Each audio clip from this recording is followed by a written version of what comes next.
বাংলাদেশে নিষিদ্ধ cough syrup পাচারের সময় বিএসএফের হাতে গ্রেপ্তার এক যুবক। ঘটনাটি দক্ষিণ দিনাজপুর জেলার গঙ্গারামপুরের 91 নম্বর ভাদ্রা বিএসএফ ক্যাম্প এলাকায়। বৃহস্পতিবার সকালে ধৃত যুবককে গঙ্গারামপুর থানায় নিয়ে গেলে গঙ্গারামপুর থানার পুলিশ নির্দিষ্ট ধারা দিয়ে ধৃত যুবককে বালুরঘাট কোর্টে পাঠিয়েছেন। পুলিশ সূত্রে জানা গিয়েছে, ধৃত যুবকের নাম আইনাল মিয়া, বয়স 37, বাড়ি দক্ষিণ দিনাজপুর জেলার গঙ্গারামপুর থানার বাসুরিয়া গ্রাম পঞ্চায়েতের ডালপাড়া গ্রামে।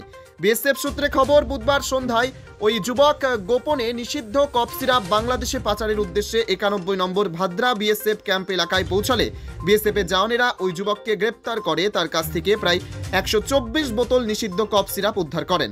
বৃহস্পতিবার ধৃত যুবককে গঙ্গারামপুর থানায় নিয়ে গেলে গঙ্গারামপুর থানার পুলিশ নির্দিষ্ট ধারা দিয়ে ওই যুবককে বালুরঘাট কোর্টে পাঠিয়েছেন। সংকল্পদের রিপোর্ট, এইচপিআর নিউজ।